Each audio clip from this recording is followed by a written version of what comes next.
नमस्कार जय जगन्नाथ बंधुगण आपण मानक स्वागत मोर आजिर एही दैनिक राशिफलर कार्यक्रम को आजिर एही वीडियोटी 17 फेब्रुआरी 2026 मंगलवार दिन को लेकर आधारित अटे एवं एही वीडियोटी आपणकर जन्म राशि तथा चंद्र राशि को लेकर प्रस्तुत करा जाय अछि।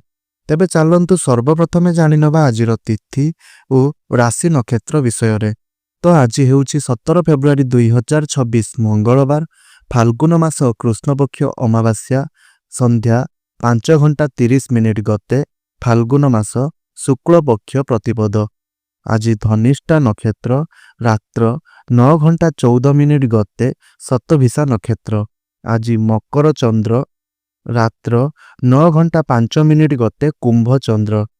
आजिर पर्वोत्सव फाल्गुन मास अमावास्या। आजिर शुभ बेला संध्या 7:41 रो 9:07 पर्यंत। आजिर सूर्योदय प्रातः 6:14 एवं सूर्य अस्त संध्या 5:45। आजिर घात चंद्र सिंह राशि एवं मकर राशि घात बार। आज पानी कखारु खाइबा निषेध। तबे बंधुगण यह तो थिला आजिर तिथि और राशि नक्षत्र विषय रे। एबे आसंतु आलोचना करिबा आजिर दैनिक 12 गोटी राशिर राशिफल संपर्क रे। ता पूर्वरु चैनल टी को सब्सक्राइब करि नियंतु एवं वीडियो टी को गोटिया लाइक करी तळे आसुतबा कमेंट बॉक्स रे जय श्री हनुमान निश्चय रूप रे लिखि दियंतु एवं आपणकर केउ राशि ताहा मध्य निश्चय रूप रे कमेंट बॉक्स रे लिखि दियंतु। तबे प्रथमे आलोचना करिबा मेष राशि। आज पारिवारिक जीवन रे किछि छोट छोट बुझामणा नै तिक्तता देखा देई पारे। आपणक कथावार्ता रे अल्प सावधान रहिबा उचित कारण साधारण कथा गुड़िक मध्य बड़ रूप नहीं पारे।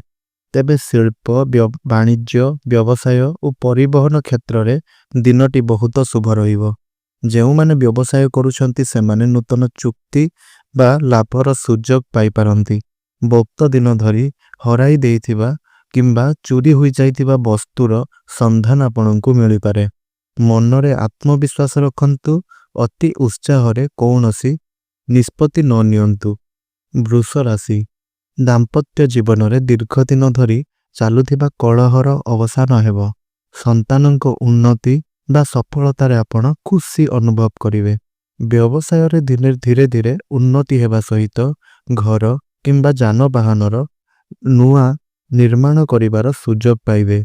चाकरी क्षेत्र रे निजर काम को गुरुत्व देले उच्च अधिकारी प्रशंसा पाई परिबे। आकस्मिक अर्थ लाभर जुग रहिछि किंतु अपरिहार्य खर्च को नियंत्रण करिबा भल। मिथुन राशि।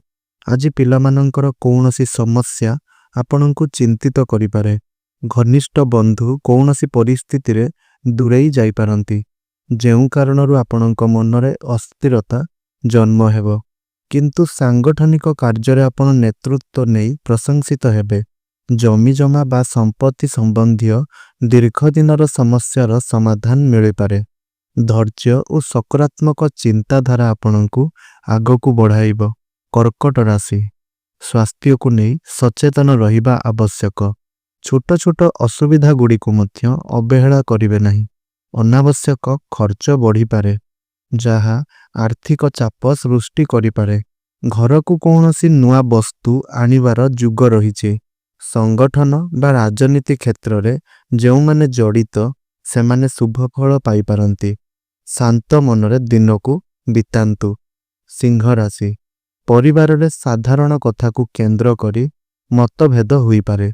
आपणकर सम्मान रक्षा पाई धैर्य धरंतु। सामाजिक स्तर रे आपण निज लोकन को मनै कार्य साधन करि परिबे। बजार सौदा किनिबा बेले सतर्क रुहंतु नहेले ठकामी रे पड़ी पारंती। अनावश्यक दोषरूप हुई पारे तेणु शांत भाव रे परिस्थिति को निजर हाथ को नियंतु। कन्या राशि। आर्थिक अनटन जनित मानसिक चापर अवसान घटिबो। स्वास्थ्य समस्या नहीं चिंतित थाई पारंती किंतु ठीक चिकित्सा न हेले भल हेबो नाही। तेणु आपण ठीक चिकित्सा नियंतु। अटकिथिबा काम रे आपणकु सफलता मिलिबा सह सही काम आपणकर शेष होई परिबो। पारिवारिक समस्यार समाधान हेबो और बंधुंक साहाय्य मिल पारे। ଆଜିର ଦିନଟି ଆତ୍ମବିଶ୍ୱାସ ଆପଣଙ୍କର ବଢ଼ାଇବ। ତୁଳା ରାଶି, ପରିବାରରେ ସମସ୍ୟା ବଢ଼ିପାରେ। ବିଭିନ୍ନ ବାଧାବିଘ୍ନ ମନକୁ ଅସ୍ଥିର କରିଦେଇପାରେ। ନେଗେଟିଭ ଚିନ୍ତାକୁ ଦୂରରେ ରଖି ସକାରାତ୍ମକ ଭାବନା ରଖନ୍ତୁ। ବ୍ୟବସାୟ, ପରିବହନ ଓ ବାଣିଜ୍ୟରେ ଅସୁବିଧା ହୋଇପାରେ।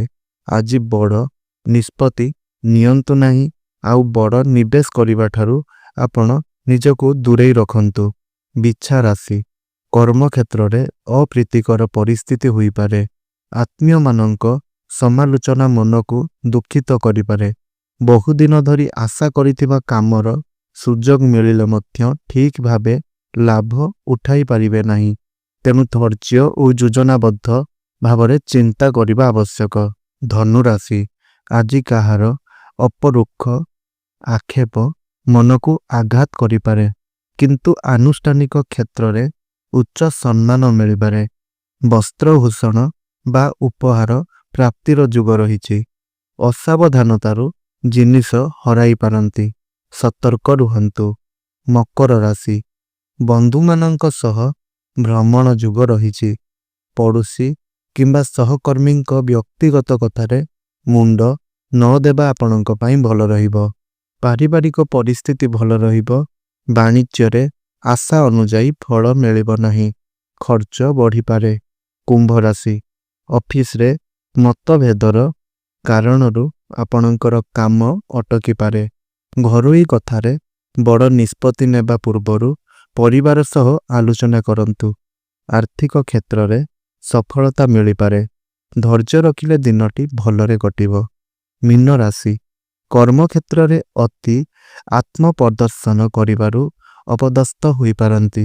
ସତ୍ସଙ୍ଗ ଓ ଆଧ୍ୟାତ୍ମିକତା ପ୍ରତି ଆଗ୍ରହ ବଢ଼ିବ। ସାହିତ୍ୟ ଓ ସାମ୍ବାଦିକତା କ୍ଷେତ୍ରରେ ଲାଭ ମିଳିପାରେ। ପରିବହନ ବା ପ୍ରଶାସନ ସମ୍ବନ୍ଧୀୟ କାମରେ ବନ୍ଧୁଙ୍କ ସାହାଯ୍ୟ ମିଳିବ। ଶାନ୍ତ ଭାବେ ଆଗକୁ ବଢ଼ନ୍ତୁ। ତେବେ ବନ୍ଧୁଗଣ, ଏହା ତ ଥିଲା 12ଗୋଟି ରାଶିର ରାଶିଫଳ ସମ୍ପର୍କରେ। ଆପଣଙ୍କ ରାଶି କ'ଣ ଓ ଆଜିର ରାଶିଫଳ କେମିତି ଲାଗିଲା ଆମକୁ କମେଣ୍ଟ କରି ନିଶ୍ଚୟ ଜଣାନ୍ତୁ। ଭିଡ଼ିଓଟି ଭଲ ଲାଗିଥିଲେ ଲାଇକ୍ କରନ୍ତୁ, ପରିବାର ଓ ବନ୍ଧୁମାନଙ୍କ ସହିତ ସେୟାର କରନ୍ତୁ ଏବଂ ଆମ ଚ୍ୟାନେଲକୁ ସବସ୍କ୍ରାଇବ୍ କରି ବେଲ୍ ଆଇକନ୍ ଅନ୍ କରିଦିଅନ୍ତୁ, ଯାହାଦ୍ୱାରା ପ୍ରତିଦିନ ନୂତନ ରାଶିଫଳ ଓ ଉପାୟ ସମ୍ପର୍କିତ ଭିଡ଼ିଓ ସର୍ବପ୍ରଥମେ ପାଇପାରିବେ। ଧନ୍ୟବାଦ। ଜୟ ଶ୍ରୀ ଜଗନ୍ନାଥ।